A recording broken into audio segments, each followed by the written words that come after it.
for your information. Do we have any public comment before we get going? Any agenda changes? No.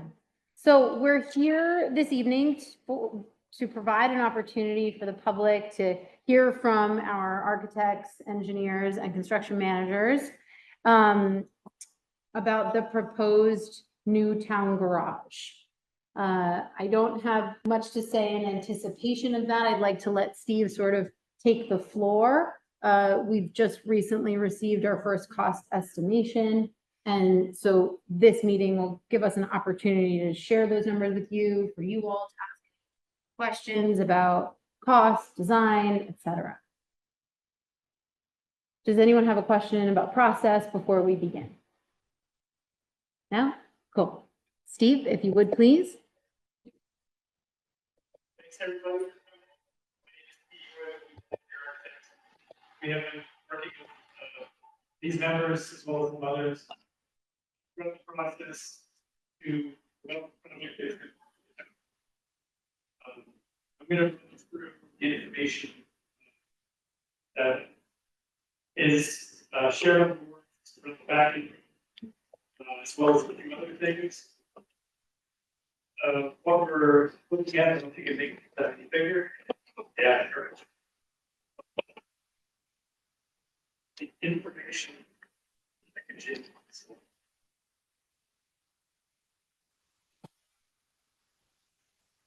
Start out with the project committee.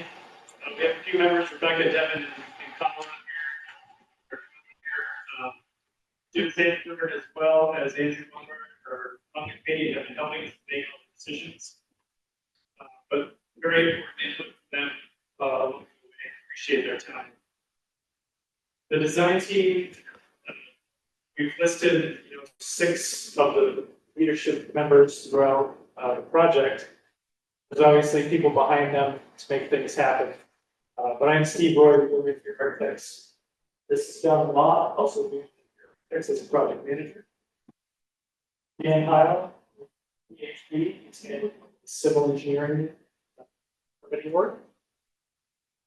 Not here tonight, but part of the team, Curtis Chase and Brad Park from Consulting Engineering Services, handling mechanical, electrical, fire protection, plumbing, as well as Tim Hardy, co-party structural engineer, structural design. So, also here with this team is Rear Construction. They're excellent partners to us here, Chris Lester and Jim Gardner. And to get them on board to work on this project is the competitive process. They were selected for their expertise in building construction, knowledge of the local area, their ability to work with us in some areas. The actual building construction will be bid out to subcontractors as the process evolves. So there is a general contractor,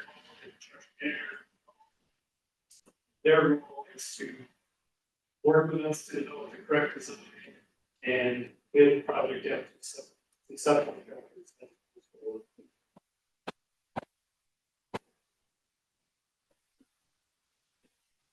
For a little bit here. So the existing site, most of you may know, if not, we are just on the page here on Main Street. Route 100 comes through West Hill Road, and there's an existing drive. This is Von Brown Road. The existing driveway that leads up to a material storage site, or what's used as a material storage today. At one point or another was a gravel pit. And then a little bit farther up the site is the fire pond. So that gives some context to the area. What's shown in the red outline is really meant to be the Project Big Sticks. We're not doing any work that is outside of that red line right there. So it's basically pre-developed area. It's area that's been disturbed before. There's material piles. It's some of the treat area that we're cutting. We look at, when we started the process, we looked at a few different options to see how the site could best be developed. One of the things that we had looked at was creating a new driveway that was a little bit longer. The reason for that was to try to lower the grade, the slope that it takes to get up to the hillside. As we explored this option, we also had some cost information. Option. Ultimately, it's determined that it's cost prohibitive and not a place that we want to continue.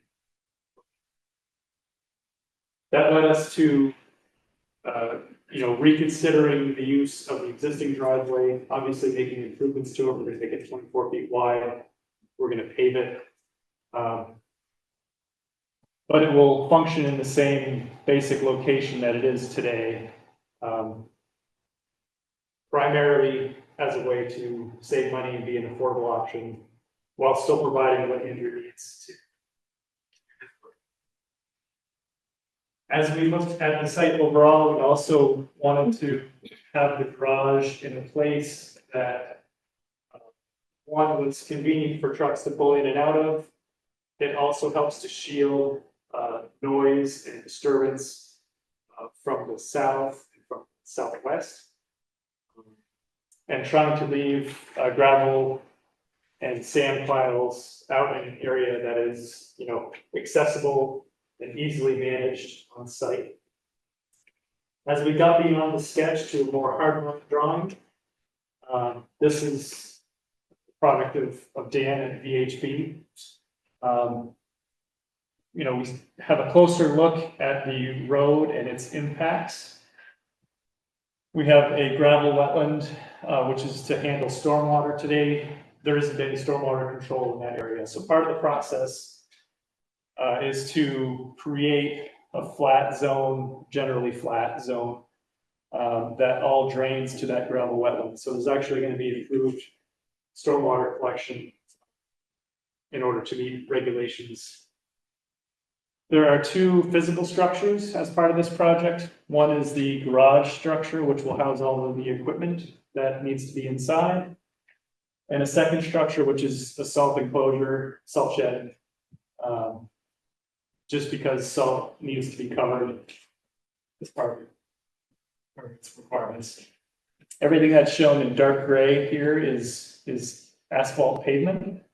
And we have a concrete apron right outside of the doors of the garage, just for the strongest durable surface that Andrew can turn his wheels on without showing the pavement.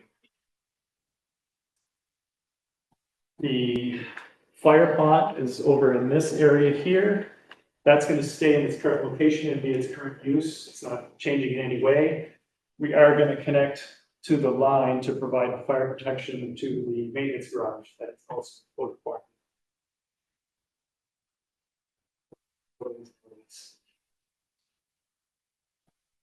This next slide, I don't know if you can push.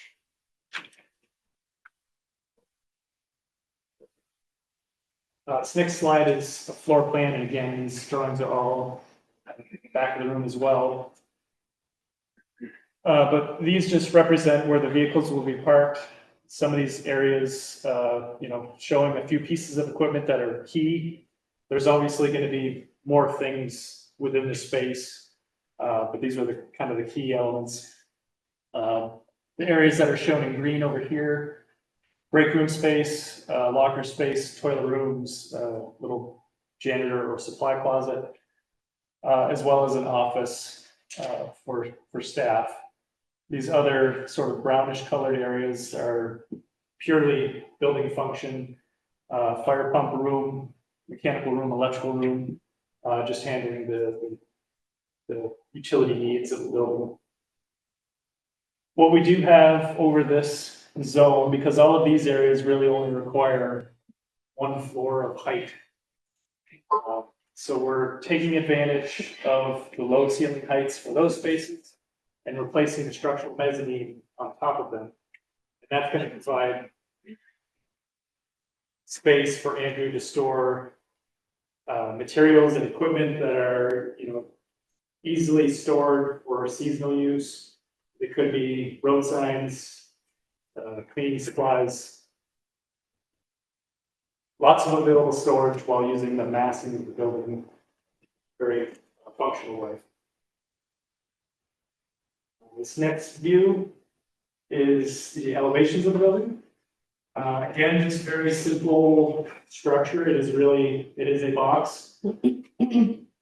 It is going to use insulated andesite as a cost-effective yet durable and long enough lasting material. We have 6 overhead doors serving the building, so each truck can have its own door to pull into and have some flexibility. We do have a few, a little bit different siding treatment and window treatment on the corner. That is where the office space is. So we're gonna have to cut walls for those anyway, so we decided to use a single skin metal panel to treat the outside of those areas, since we're gonna be insulating wall assembly there. This, essentially the back elevation on the opposite side from the doors is very basic. And we have a 7th overhead door along the side, which will allow more flexibility for Andrew to adjust equipment from the back of the building. But overall, a very simple and efficient structure. This drawing here is, a 3D view as taken basically from the north side of the site, looking towards the south. So this is the garage itself. This would be representative of the salt shed. And then these other areas out in the bottom left are just the material piles that will be accessed for sand.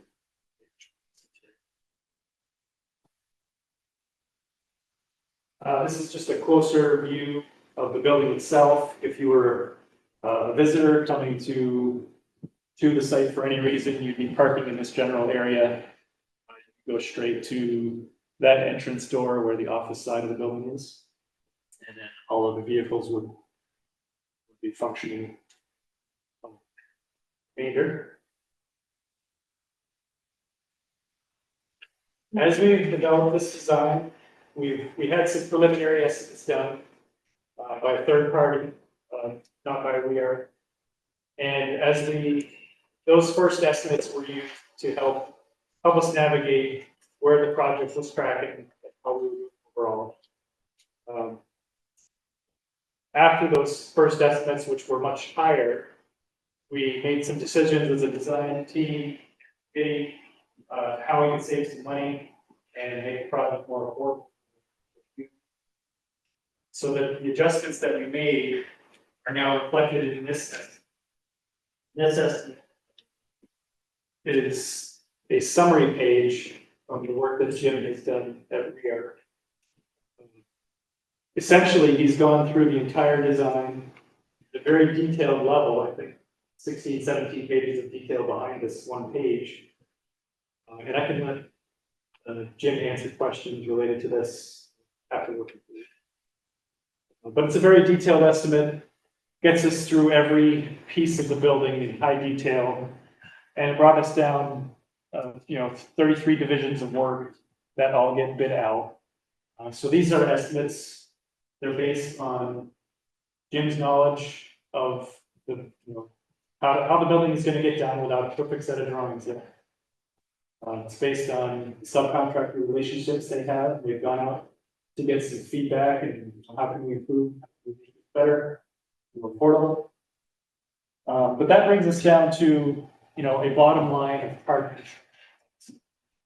And when we talk about the hard construction, it is literally the physical attribute of the building itself, salt shed, the pavement, the driveway, it's all the physical pieces.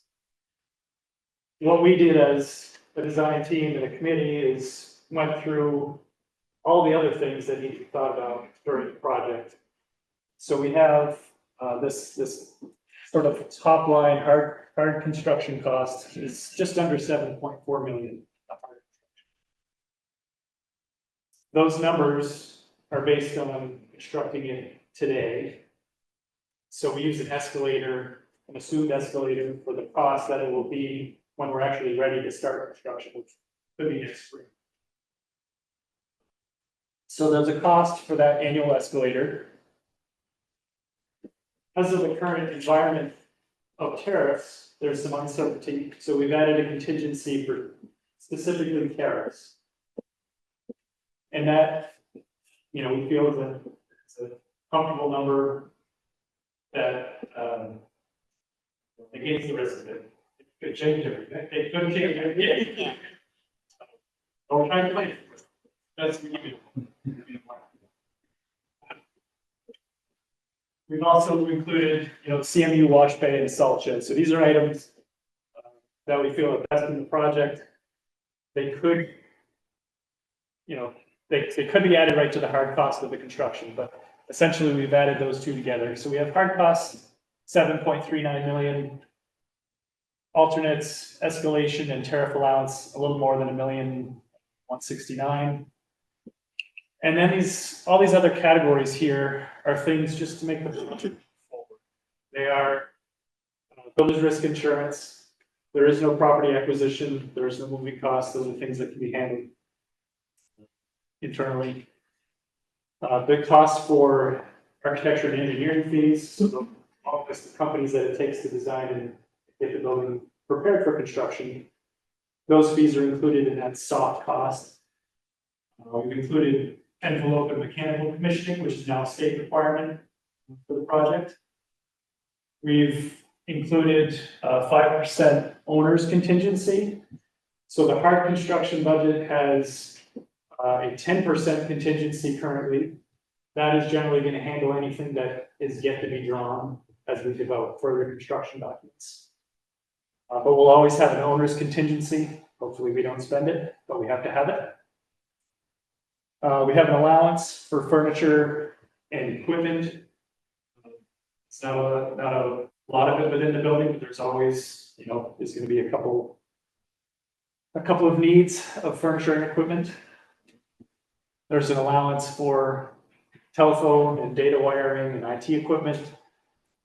Again, it's pretty minimal, but those basic needs need to be met. We have an allowance for some snow removal and access and security. So there might be a security camera just to make sure the site is not being tampered with.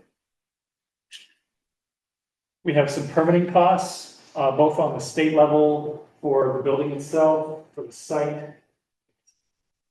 Both permitting fees are not an issue. This project, but the state ones still remain. There is an Act 250 permitting requirement. That fee is also waived. So take advantage of that.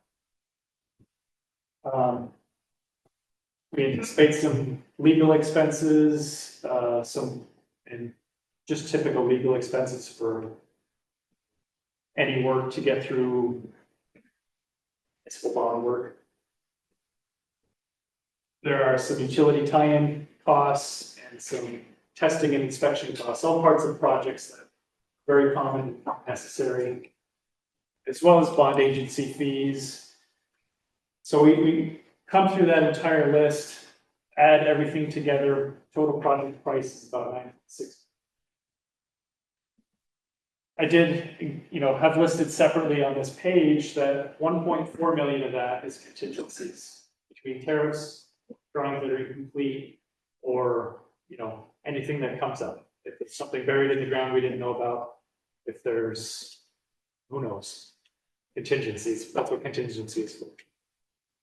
So we're comfortable that we can build a project today for 6 million. We hope we can deliver for less by not using contingencies. That's where that's.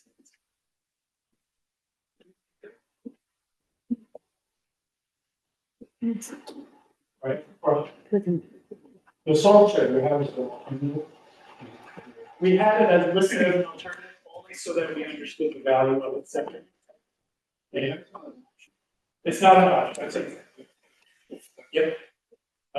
There are grants available from the state that we're hoping take that out. In the budget. That could potentially. I do also want to mention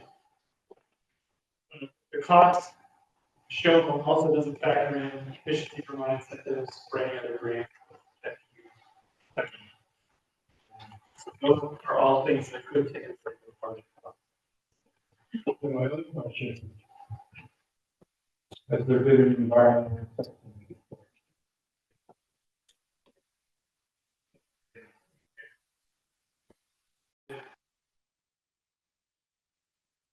If there's a positive bond vote in November, what we would do is complete the construction documents over, a couple of winter months. And that work would then go out to bid for subcontractors. Those bids would be put together and we have a real guaranteed maximum price around here. So once we're, here's the November 4th bond vote. The construction documents could occur after that point. The bidding, the bid review and selection. So here's when you know exactly what the project should cost. Once construction documents are done, we can go for the state permit. And this lower yellow line is all of the Act 250 and its local requirements for permitting that would be ongoing. Several months for that process to occur. And then really it's just, deciding what the best day next spring for construction start. And then this goes beyond August, it would be more like, well, I have it as November 30th, but that would be worked out depending on the start date and how long the team thinks it'll take to do the project. So could I ask the board if there's any competing or similar size?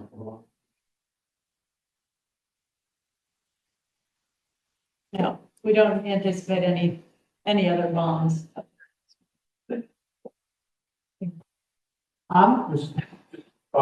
Is this steel building, a prefab building, or is it? We do have it as structural steel with insulated metal panels. Steel. It's not, Building. it is not a pre-engineered building. So it is a custom steel building, based on the snow loads and everything we're designing for. We do work with Hardy Structural Engineering, and he's confident that there is no savings to go to a pre-engineered building from what we're doing. Sure. I was on the board. I got building costs. Those, not far away, but I'm just worried about it. Yeah, lead time you mean for, Steel in the building.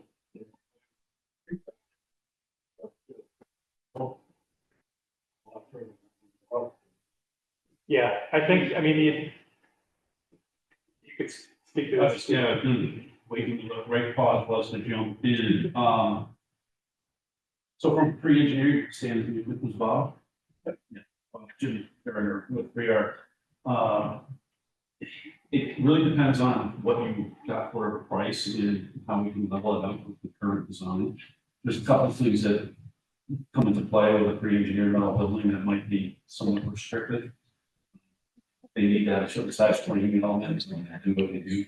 There's the condition, so they really have structural elements that are actually deeper than some of the conditions that are needed for having the trucks raise the beds and a few other things, especially the flat roof. I just think that it's important from the town perspective to make sure all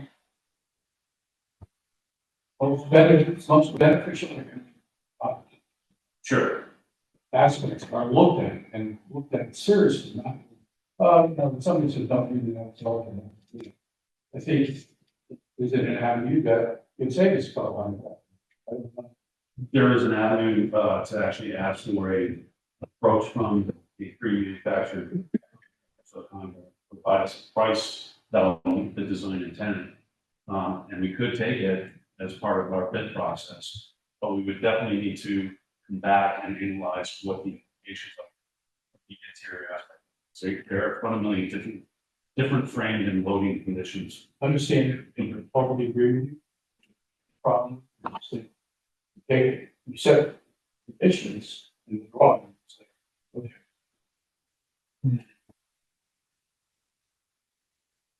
okay. They're saying, we have to be conscious of the fact that I'm sure we have. The town needs us badly. And do whatever we can. And certainly open it up, work together over the next 2 months as we head into the fun part of it and get it ready for section for sign. After getting bids from a separate section of bidders. Yeah. So, this, so. Wait a minute here. This completed, Melvin. George. Berlin, essentially. Probably keep going back several, these are the last, okay.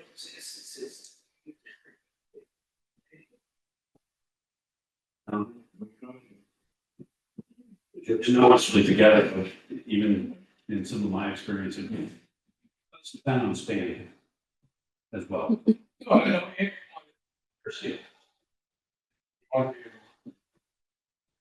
Raise the dump body. The body. Inside. I totally agree with that. I see you, Peter. We're getting there. Peter? But before we move on, real Yeah, quick, Chris. it's a really good point. We've certainly done on the court workers, lots and lots of different structures, re-engineering, certainly it's one of the types. I think it's be a great candidate to, after the town decides on what the correct number is to go to bond, and advance the drawings a little further, we can take that path of like, all right, let's get actual pricing for this avenue of conventional steel and this avenue of re-engineered metal, two very different packages and approaches, and see which ones come out on top. Any of those savings should be coming back to the town. So I think that's a very valid point. Peter?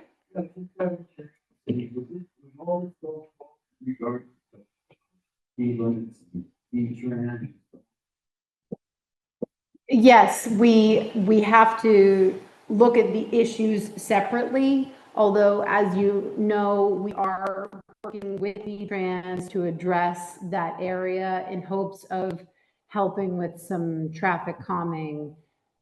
The speed limit is challenging there, but we're trying. We don't want to hold up this incredibly important project for the want of V-Trans' very long, slow timeline.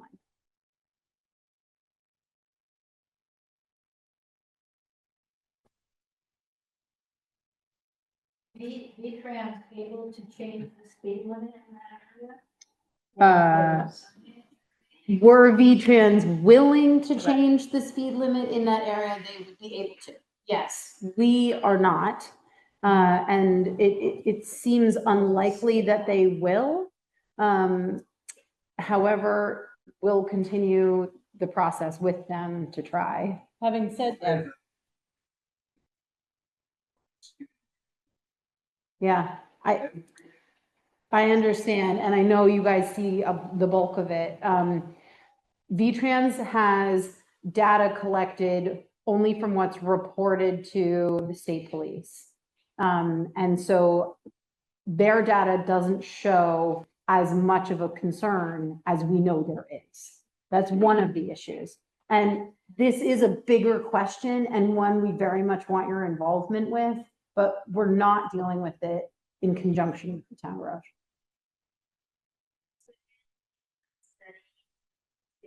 Already, but whoever has a gravel pit, Mhm. will turning it into a garage decrease, no impact on the traffic up and down.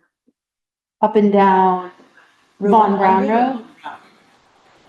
Sorry, which road? Von Brown Road. Yeah, Dan. So So. The existing town garage is 5 employees, so 5 PMP trips, so that would be 5 trips during the PMP. I think it would be 5, 6, 7 p.m. So compared to what's out there today, I'd say that maybe a slight increase, although we might have a trip or two. But we're only 5 PMP trips, and that's specifically for employees. I think there are a couple, just a second, Bob, if you would,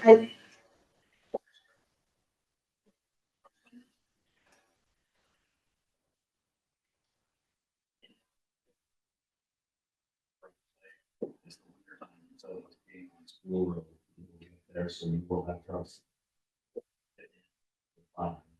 For me, personally, I do everything up in Sugarbush, so I go through there now, we're in through the same time. So you might have a little bit more like, the guy that plowed Roxbury Mountains now when it and go through and walk Brook Road to get them up. So, but it's a minimal amount. and Andrew, if I can just clarify there, that also means the guy going to Roxbury is gonna come from the new pit, thereby going through town, but you going from the garage up to the mountain will not be going through town. Correct. So, and is there also a certain amount of reduction in back and forth because all of your equipment and materials will be in one location? It's still gonna be summertime based. So that'll in effect reduce some of the trips through the village.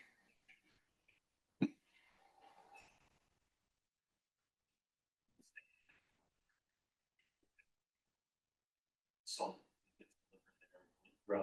Those will no longer be going to the building.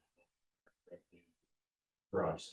Well, this is what we call the access to this thing for like driveway. Yeah, there is public access to it because they require us to gate it off. Yeah. We can do similar like some ways to, they're gated to. A couple miles somewhere that we need, right? So all roads, still present. It's a good question, Jess. I haven't figured out where that. Yeah, or like hours.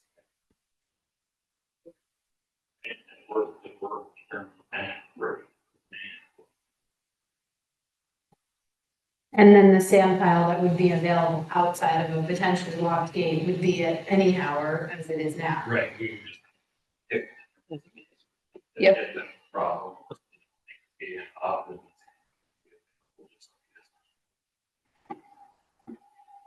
Well, other than, like, it's been, the other words, but it's been on, they're constantly reading their 81 stuff, just be like. We have been this slide, So who is, a bit down, it's we store material, we haul in material from the pit in South area or wherever we get.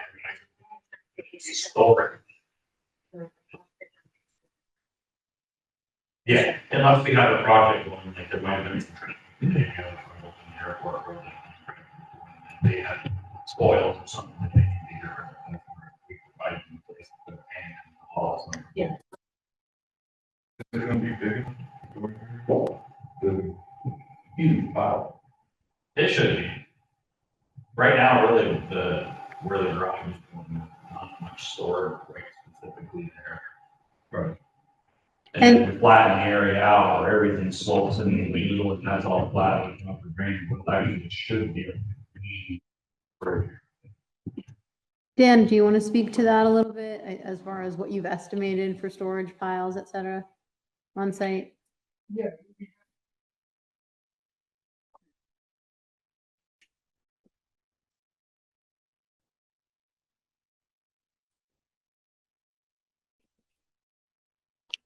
Fine.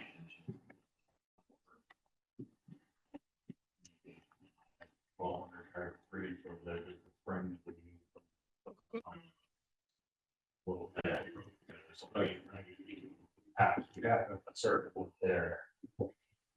So I don't have the exact volumes, but we depicted we got the gravel, the 8-inch minus the sand over here, we put with the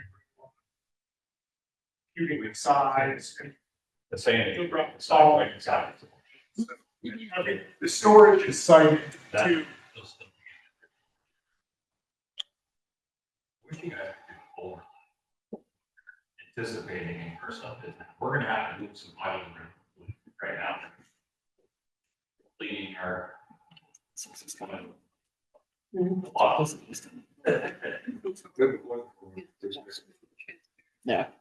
a bit of an open, Andrew. It's just not transparent. I'm looking at the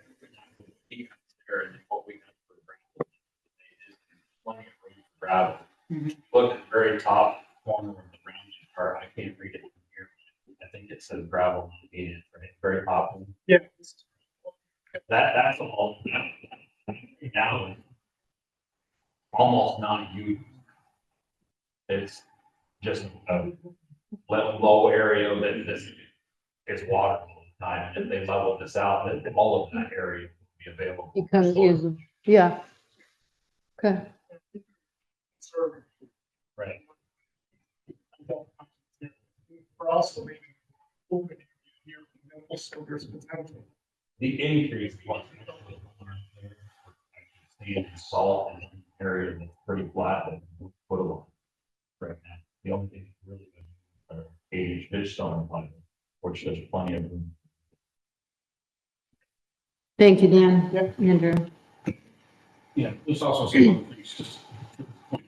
Yeah, please, Jim. This actually ties back to the solar a little bit. You guys about. The whole, panels and invitation, but.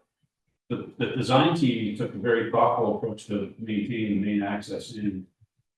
Most of that grade can be managed and basically removed in that kind of. Green color. Selectively cleared to create that widening road. And then selectively cleared a little bit around the edges to create that plateau where.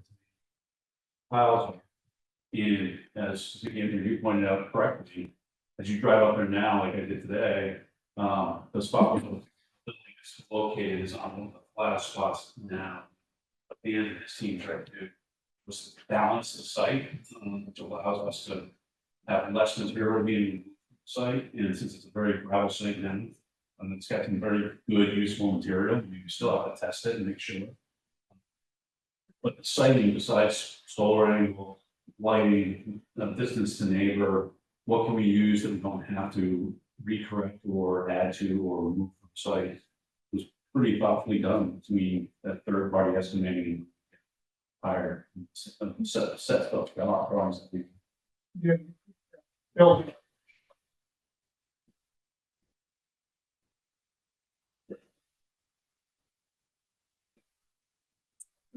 And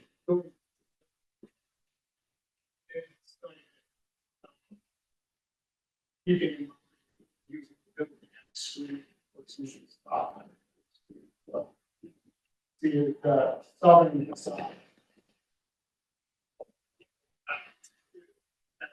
Screen for the stop and there's in addition to the existing vegetation, we should preserve them.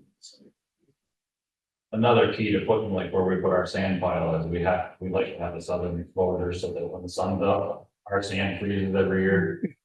So the more that the end that we actually get our sand off of in the winter, the more the sun hits that, the better for us.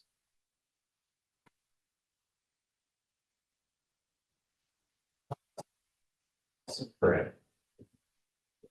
The only thing that will be in bumps or covered would be so that has. How much capacity is involved?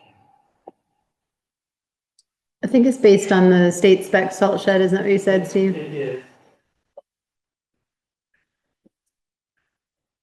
But we can certainly get that, Bob.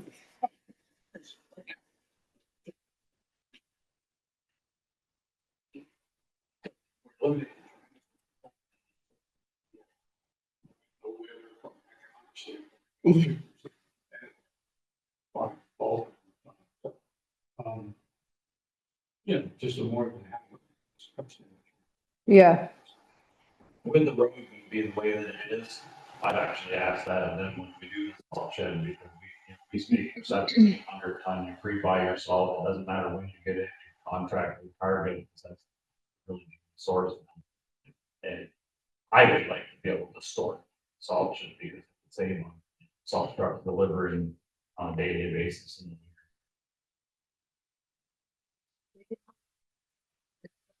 I actually don't have the Hmm? cubic yard or tonnage Oh, that it will. What you've been considering in terms of making the building as efficient as it can be.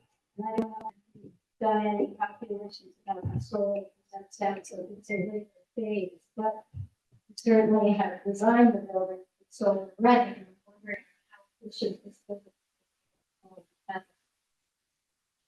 is. I mean, the state energy code is 2024 converted, which is working towards a net zero. So the base code is actually pretty good now. So we do plan to meet all of those required energy needs. It will create a very efficient building for this use. We haven't done a modeling where you compare, electricity use versus what is able to be created, but I would ultimately depend on that modeling, but I guess I'm not sure exactly how to answer it, other than it's best in class overhead doors. I think there are 17 or 18. What's the heat source? So we have a heat pump system with a propane boiler as a backup. So there will never be a shortage of heating needs, but we're trying to be as conscious of being fossil fuel as possible. We're using slab. we are using radiant heat for the garage.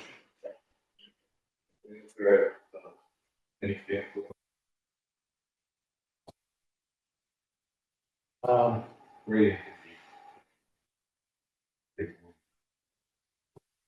Have some unit heaters within the space that can boost more quickly. Yep.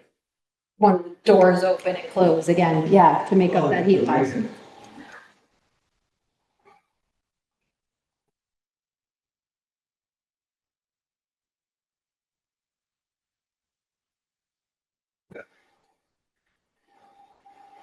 Peter? Mitigation plantings and things like that. Proposal itself. Well, I'll just say that we've tried to make use of what's existing on the site to mitigate noise as much as possible. The orientation of the building, the natural vegetation, and the topography. Beyond that, we haven't designed any built structures with the understanding that shrubbery doesn't do much for noise. And Steve, I'll let you expand on that if I misspoke. The building location is intended to block a lot of noise. We're also building a little bit into grade in that location. So this wall is actually a little bit shorter by about 6 feet than these other 3 walls. And this extension is a small retaining wall there. So we're actually, trying to use some of the natural grade, some, built up areas of earth and the building itself as a shield. I just meant if they come down roads with the braking, slapping tailgates and things like that, you along the roads. The roads themselves, no. Andrews trucks don't have. Our trucks all have a taper. Yeah. They have one thing a year, usually.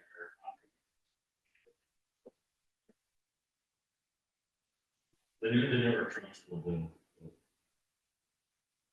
These little Fox filters that they have on. They very, very, very.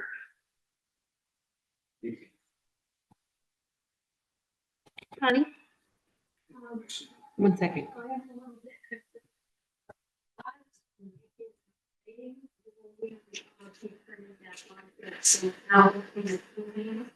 Yep, as part of an Act 250 project, all lighting will be downcast and shielded to be dark sky compliant. There won't be any lighting unless there's somebody actively on the site. Yes. Yeah, Chris? Solid. What's the construction? Let's think solar and steam. The current plan that's shown here has concrete walls that extend up and then a wood frame over it. Okay. We are also getting some comparison pricing for other options, whether it's yeah, I think fabric is an option. Yeah, so there's also that option. It's a coordinated galvanized option. Still exploring it. Yeah, Jeff? The water that comes down, is that, over that's going under? Or is that just where we put the water? Referring to the hatch. So there's two stuff. I think, yeah, This is the wetland buffer. it's not water. So the blue indicates so the existing is currently within some of the wetland buffers, and we are proposing to expand that track to 24 feet to allow two-way traffic. So that's what that blue patch is. It's not buffered, it's just into wetland. So, the water run. It will just be on pavement, or. Yeah, so the runoff is going to be controlled through two separate stormwater treatment practices. There's the gravel up here, which is going to collect runoff from the upper flat area of plateau. So that's why from the pavement, the salt shed. And then we have smaller stormwater treatment practice down here. We also get it. And that doesn't exist there. It doesn't exist. The last time we ran the whole road, somebody like digging trench. That was totally different. It completely plugged, it didn't flow across 100, so we dug across the pit road to put the water back into the ditch where it needed to be. Okay. Sacrificed the pit road to save Route 100. Yeah. Thank you, Andrew. There was more water than we could do anyway. Yeah. Places, so we like dug across the road and put it back into the ditch where it belongs, so that. And the river going through your drive. So these gravel tools should help with that. Yes, they'll treat the runoff from the smaller stormwater and will contain the waters. So we will be releasing water at a rate that exceeds what's out there.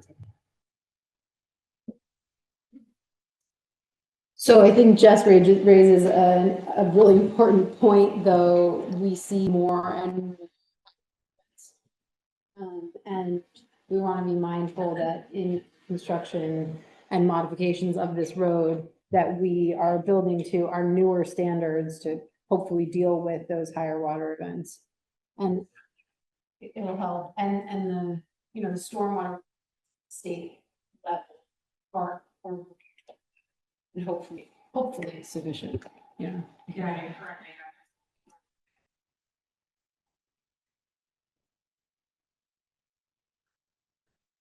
right. That's that runoff off of Route Hardin.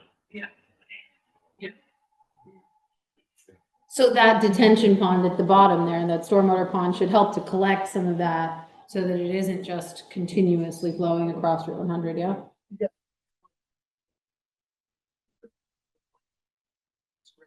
To follow the existing, it's gonna be super elevated. So, Is a big swale on the side of the drive here. And all that water coming down here is gonna be collected in this gravel wetland down here, which will provide that detention, and then there'll be a controlled release from the gravel wetland. So that gravel wetland will hold Yep. back the water, and there'll be an outlet structure that will slowly release the water. And that overflow is gonna be in a direction away from Route 100. It sounded like you were just saying, right? Right, other side. Mhm. Okay, But right now, there isn't any control. The water comes down and it's all going down here, so where we are proposing to collect that run from the impervious surface and detain and release it slowly. yes, Marilyn.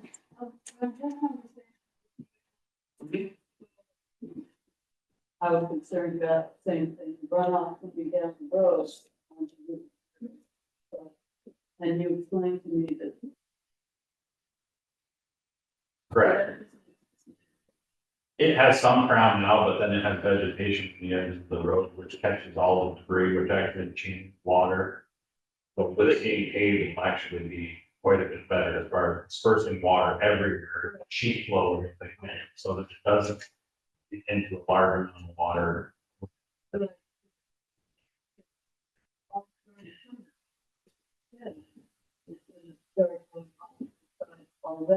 Yeah. Wherever they put their stormwater stuff, the road will be crowned and pitched to put water where they want to go, where they say that our permit requires. So a lot less water than. It should be, it'll be the same amount of water, but it's gonna be controlled. Yeah. And then the detention. But keep in mind that when we get rains that come at 5 inches an hour, like the last one in Washington, we're all pretty well hands tied. There's not a lot you can do besides give it a place to go. Right.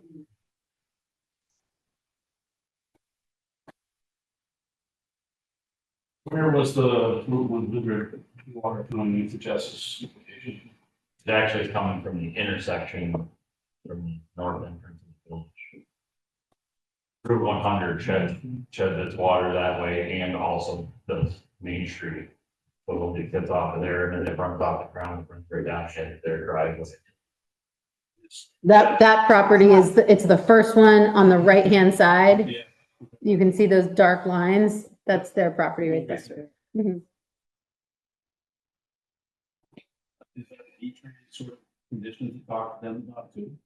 Ultimately, to help with speed and. The way the water sheds there. Mhm.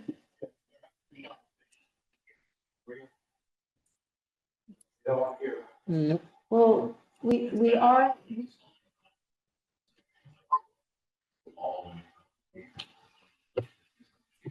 they argue that we've tried a number of alignments. It's a difficult geography.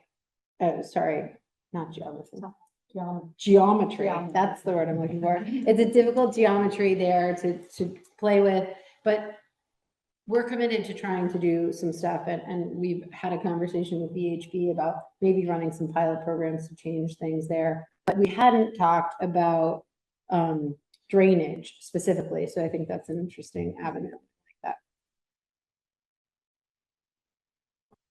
Anyone have any more questions? Yeah. Ken.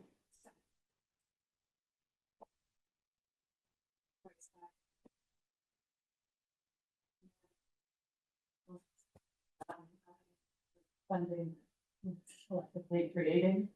But you said that so many others. Recent projects. Is there any way that we could, show our townspeople, communicate that these projects that are similar, have a similar price tag, then Fuji garage, that's not the case. I feel like that might maybe help communicate that giant number. The hardest thing to set moment. We could certainly add that, like some case studies and.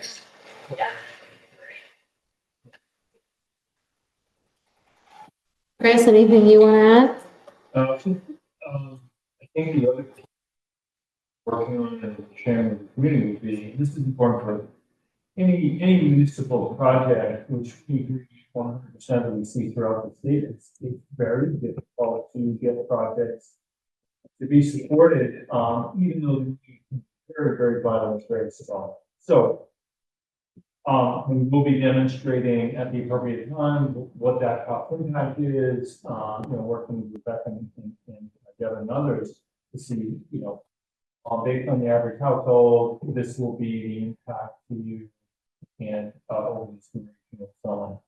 It is helpful, one of the first questions about other competing bonds that's town, of course, in any case. So that's helpful.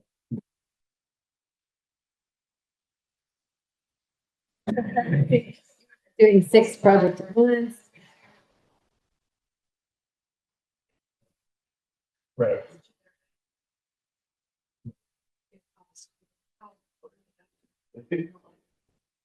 Chris?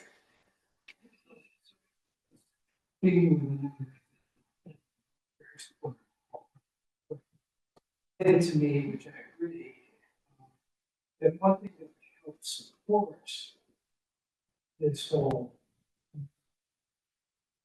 quest for is to have a little bit more concrete ideas or identification of what the current town garage site would ultimately end up being. And so the question, I guess, is there anything being put into identifying the uses in that space, this juncture?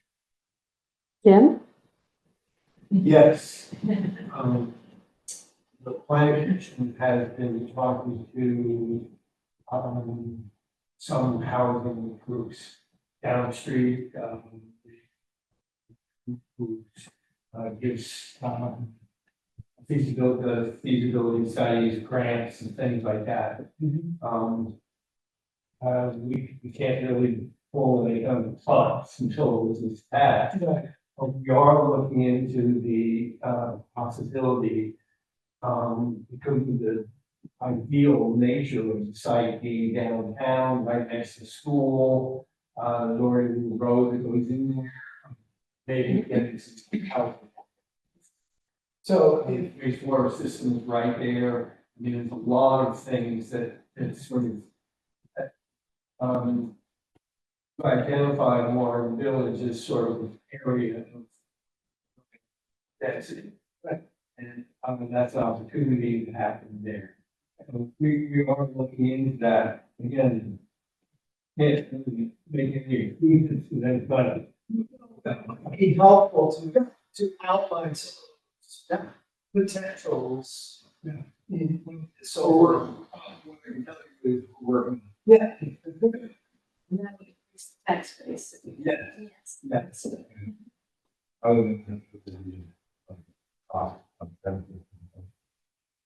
financially, it helps. We sold the property to somebody who couldn't sell housing.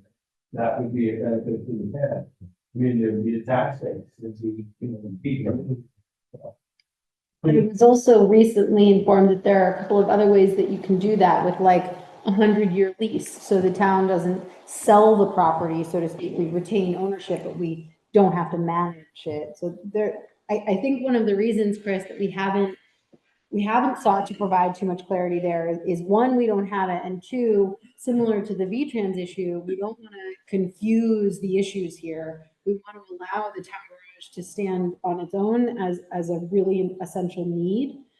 And then the conversation about what can happen in that location is another really important conversation that we were involved in.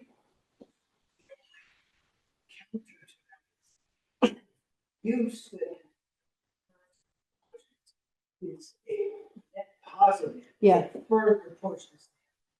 Yeah. I think just to add to that, what the select board has done is ask the planning commission to kind of take that up and do that research for us in hopes that over the summer before the bond vote, we would have at least fleshed out some scenarios. So we know what options might be out there that could be, you know, cash positive, whatever, or offset at least the bond.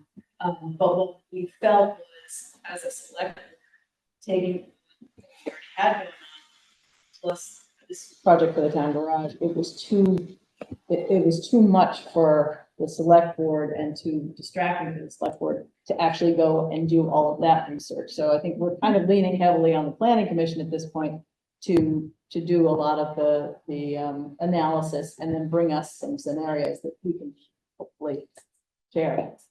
Peter? Yeah. Yeah, I think this is exactly the right discussion. It's very helpful.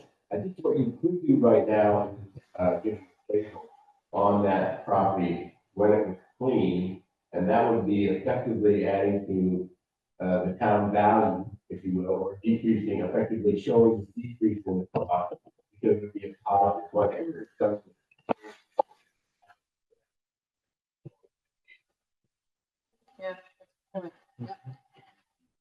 The other thing, they can commit what any value that gain this site will go towards. So you're making a commitment over the cost. So whatever gain you get, it's gonna be applied. I don't know if we can. I think we can do it. I don't know if we can logistically do that because of the way that the bond itself is structured financially. You can take, I'm assuming the bond, Like to offset the taxes. well, Or bond will, I don't know. You can't prepay. you can't make principal payments beyond what is allocated each year.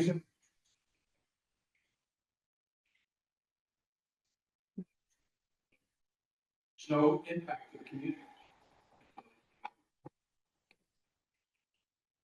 Let's talk further about that.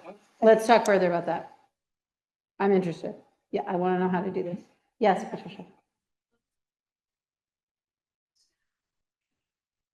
Because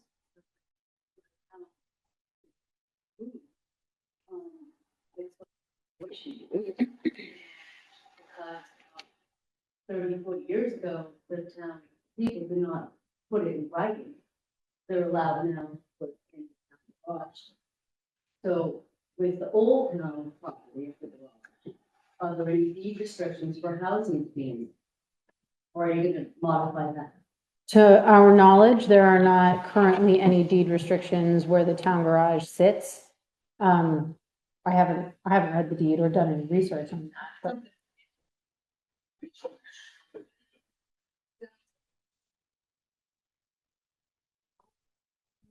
There's been no alteration to anything on the existing site or the proposed site.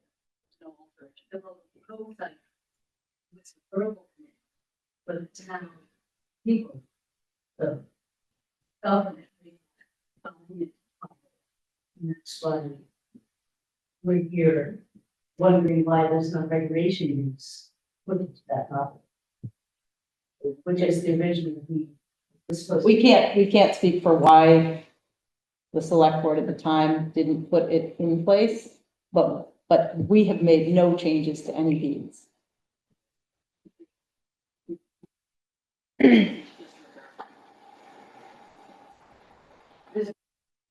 We're upset that the original deed was written and now, and I really respect all the work that It's been gone into this, we really stepped the road through.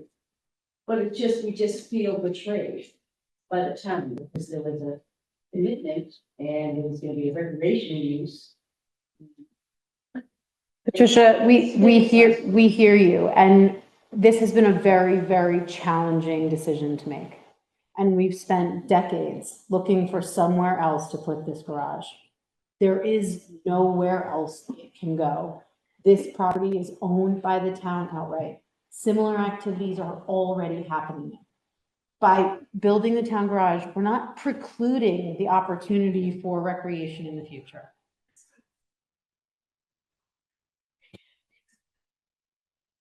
Well, I don't think recreation would happen where the garage is, but it's 78-acre parcel. We're only using, how many acres, Dan? My point here, Patricia, is that we understand the way you feel, and it's been a really, really difficult decision for us. We need a new bridge. We have $4 million sitting outside, not being cared for or protected properly. We have town employees that are in a building that is full of mold with water running through electrical circuits. It is dangerous and unsafe. We have to do something. And we have tried as hard as we can to build something new somewhere else. We can't. There's nowhere for it to go. We own this piece. It makes the most financial sense. It serves the greatest good. And I'm really sorry that in doing that, it's harmful to some. It's been really difficult. I also first, the condition of the garage, that's so bad. Our people, like, how did it get to be and why is it not respect? Because of exactly what Devin just said, because we've been trying for 20 years to find a new location for the garage, and the only place that they came up with is this current site, and we've been trying to avoid this. And in that time, putting all that effort into trying to avoid upsetting folks who don't want it there, we've ended up with this deterioration. It's more than making it, no one wants to do that. Yeah. But that intersection, and people say, well, the dangerous part is entering the village. But from the end of our driveway and what we observe, I mean, it's a, isn't it? And what goes on?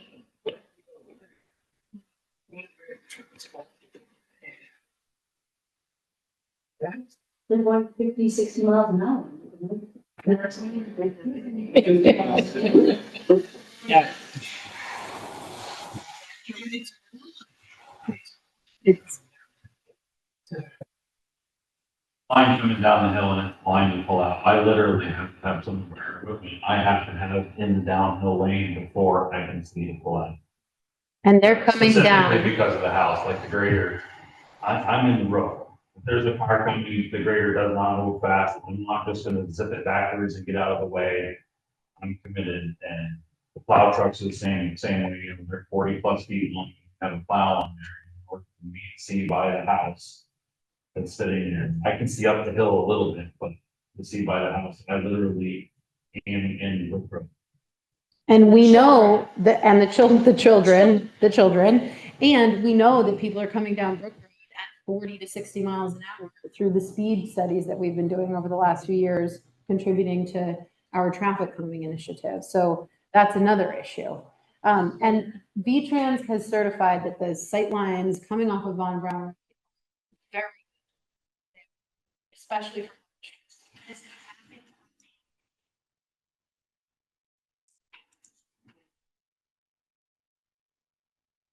Creating housing in the village gives us the opportunity to reduce people having to drive so much, people be in the village already. yeah, and I think those are Villages where it's going to happen. Yeah, I think that, I think traffic calming and density in the village are two really important pieces that have to coexist, because we need housing. The village is increasingly second homeowners. It's creating you know, a lack of people living here. So building housing that's attainable for people who actually live and work here is a positive. And at the same time, we need to be looking at how do we make pedestrians safe? How do we make bicyclists safe? How do we shift our focus away from everybody's in their cars going too fast and texting to, hey, we're in the village now.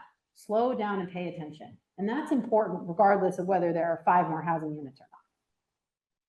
Kenny, did you have?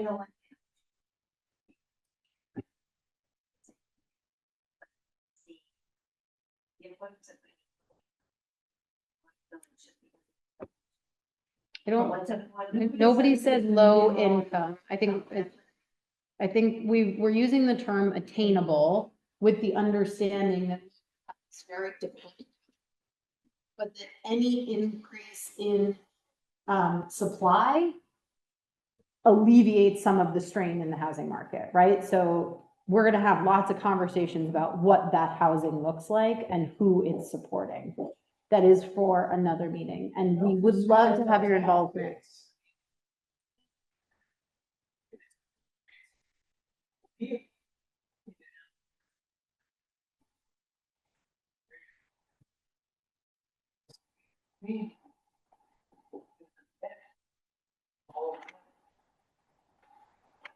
Kenny, did you have something you'd like to say? No, you did. It's just, you know, me. This is on the board. You can say whatever you want. Living in the building is different. I mean, just to put it out there. I mean, what you're saying is. If I'm living in the village. Whether it be school or whether it be utility trucks or other vehicles or whatever. It is very. Chelsea is not.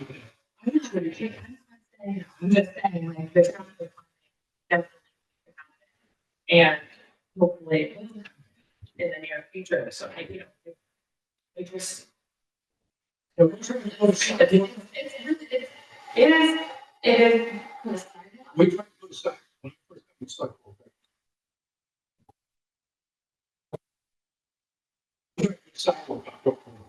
Nobody's saying, no, you can't do that.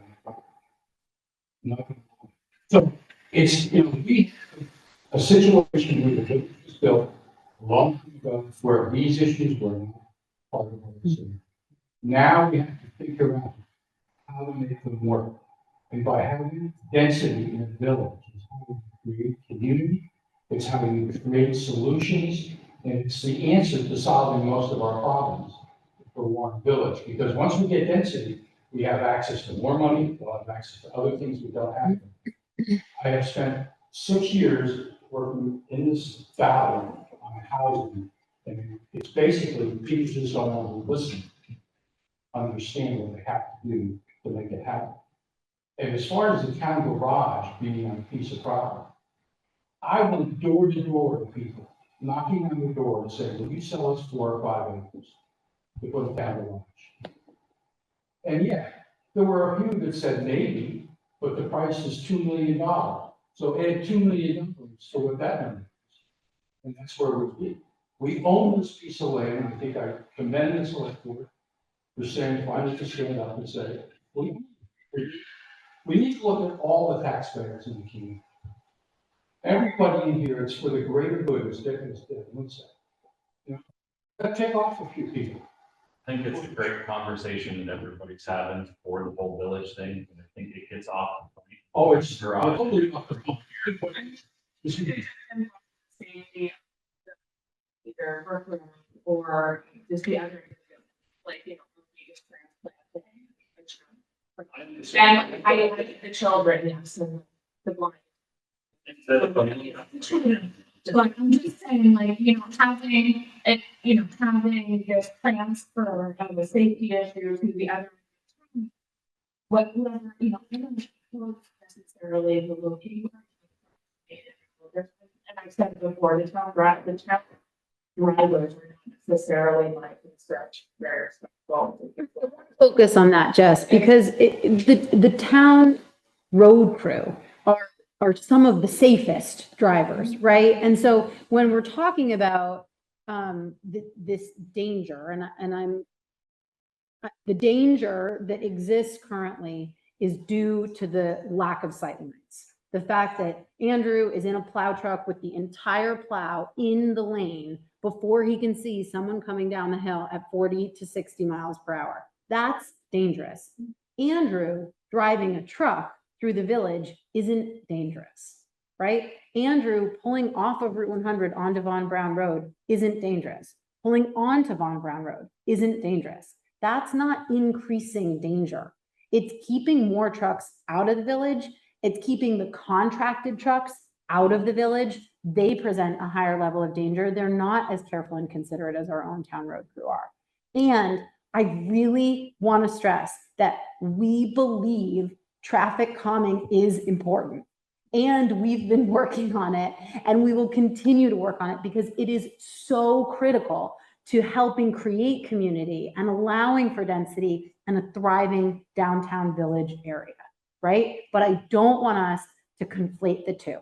They have to stay separate just for our ability to make progress on projects.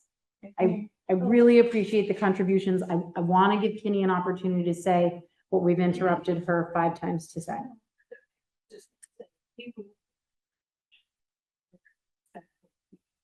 Because we was. I brought it in the. Mhm. And there's a lot of people. Who and it isn't just people down the road. Sometimes they go slower because they turn the clock. Mhm. From my experience living right at that junction for 40+ years. I'd say that last week I was down by the road. Water. Motorcycle. Started that street. And when I looked at the speed, it was going 56 miles an hour by the time it was across the street. And Is it the same guy that's been popping wheelies all over the place? He's making me kind of angry. Yeah, oh. Thank you, Kenny. I'll just be there. I think we're getting to the end of our meeting here. We really appreciate everybody's involvement, your questions, your comments, and your concerns. Thank you to our amazing team from Weeman Lampier and Reard for being here. Thank you so much. And the next phase in our process, I think we'll have more information out to you, but I think we're trying to get some numbers together and understand the finances and how this is going to affect our taxes. So please stay tuned for another meeting available to have that conversation. Thank you all so much for being here. What's that?